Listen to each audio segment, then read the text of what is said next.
Hello guys, how are you. आज हम एक यूजफुल वीडियो पर बात करने वाले हैं और इसमें राइटिंग स्किल पर बहुत सारे रूल्स और फंडामेंटल्स मैं आपको बताने वाला हूं। तो तैयार हो जाएं और सबसे पहले आप इसका एक स्क्रीनशॉट ले लें क्योंकि इन्हीं वर्ड्स पर अभी ऑपरेशन होने वाले हैं। ओके, तो चालू करते हैं। देखिए, ये इंग्लिश के कुछ वर्ड्स और हिंदी के मैंने लिखे हुए हैं। अब यहां स्मॉल लेटर्स पर मैं विशेष रूप से बात करना चाहता हूं क्योंकि जो बड़ी एबीसीडी बहुत आसानी से सभी लिख लेते हैं, किंतु परेशानी आती है जब रनिंग लेटर हम लिखते हैं। तो इस पर हम चर्चा करते हैं। इसके फंडामेंटल्स मैं आपको बता दूं। ये आपको दिख रहा है ईस्ट, वेस्ट, नॉर्थ और साउथ कि हम डायरेक्शंस की यहां बात क्यों कर रहे हैं, क्योंकि डायरेक्शन ही सबसे महत्वपूर्ण होता है राइटिंग के लिए।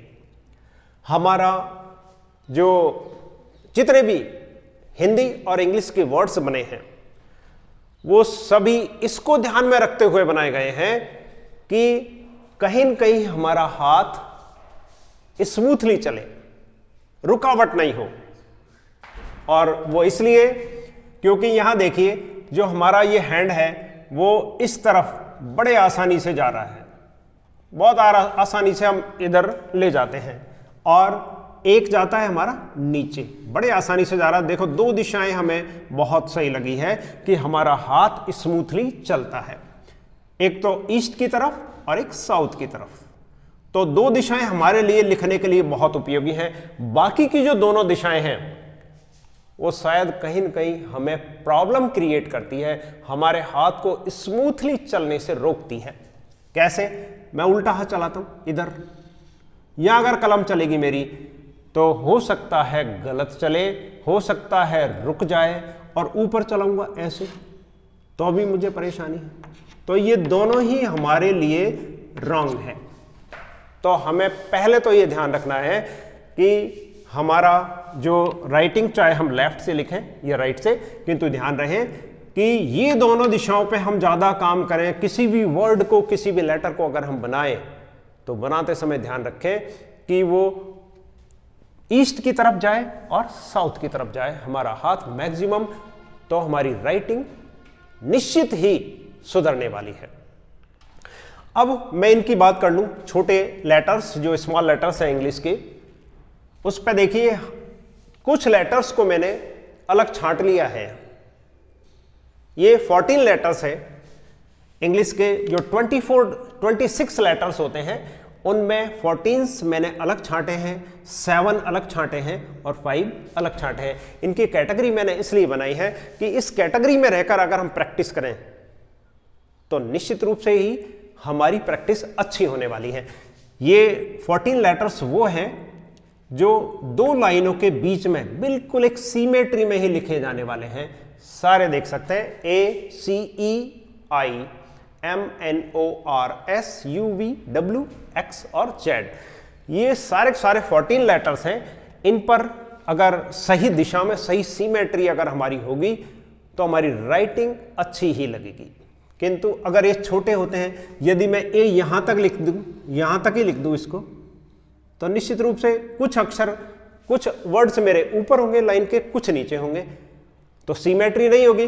और सिमेट्री बहुत ज्यादा इस पर डिपेंड करती है, क्योंकि सिमेट्री अगर हमारी सही नहीं है तो राइटिंग किसी भी हालत में सही नहीं हो सकती।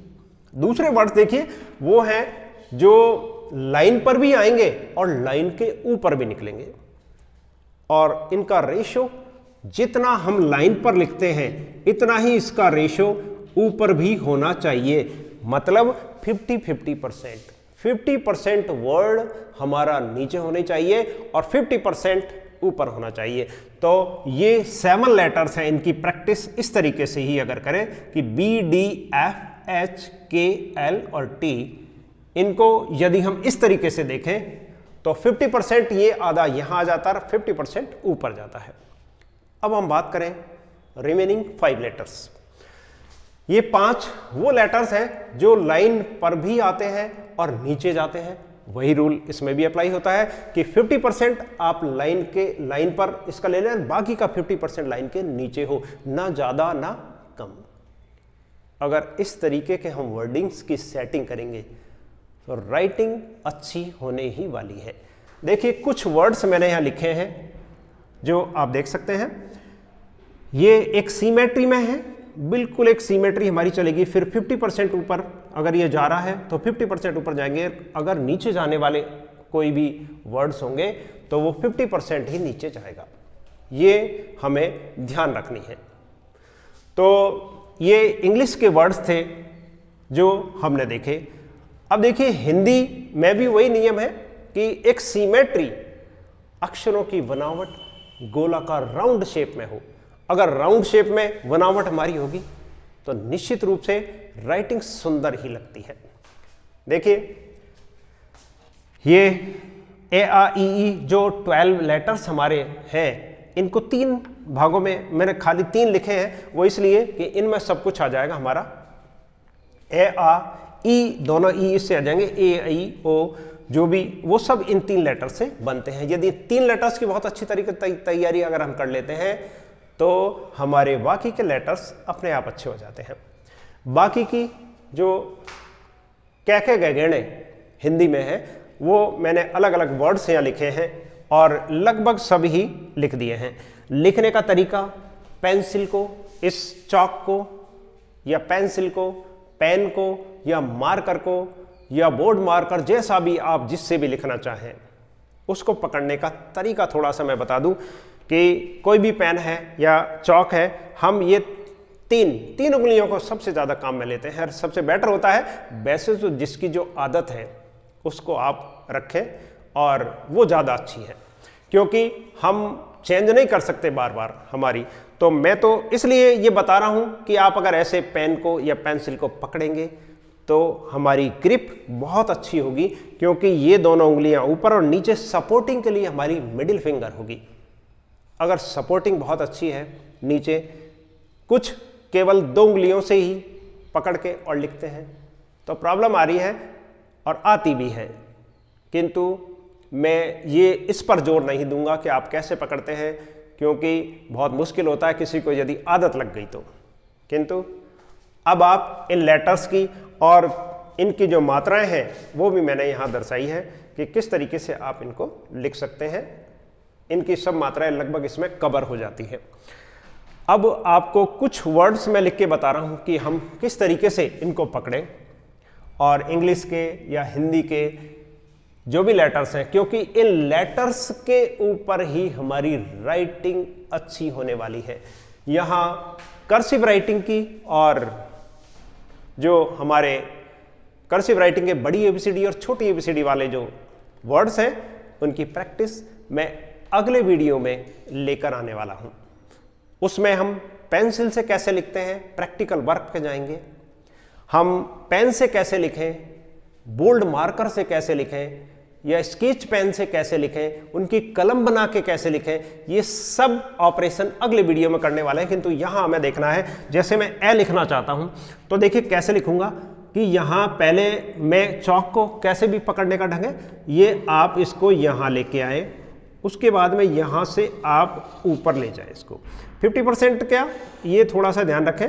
यहाँ आप किस तरीके से भी इसको कर सकते हैं, हम ऐसे लिख सकते हैं, ऐसे भी लिख सकते हैं, मर्जी हो। जैसे तरीका वही है कि हम इसको यहाँ से जैसे बै बनाते हैं, ये बै बनाते हुए आप काम करें, यहीं से ले जाएं इसको, क्या हो जाएगा रे खे, ये दोनों एक ही फंडामेंटल पर काम करते हैं। ये अगर रे की बात करें हैं तो रे हो गया, अगर इसका से बना दें हम तो से बन जाएगा, अगर इसी का हम खे बनाना चाहें तो खे बन जाएगा। अगर ध्यान रखें इसी के एक ऊपर गे भी इसके ही ऊपर फंडामेंटल्स पे काम करता है। अगर हम ये इसको यहां तक छोड़ना चाहें गे बन जाएगा। तो पेन के पकड़ने का तरीका अगर हमारा सही होगा और इनकी सिमेट्री कौन सा वर्ड बहुत ऊपर जाना है, मात्राएं कहाँ लगनी है, अगर इसका ध्यान रखें तो राइटिंग स्किल निश्चित रूप से अच्छी ही होगी। तो मैं समझता हूँ कि कुछ वर्ड्स यहाँ जो लिखे हुए हैं इनको आप देख सकते हैं कि इनकी दोनों की दूरी, सब जितने भी ये दो वर्ड्स हैं इनकी दूरी थोड़ी रखें, और उसके बाद जो पास पास लेटर्स आने वाले हैं उनकी एक निश्चित दूरी रखें, साफ दिखाई दे।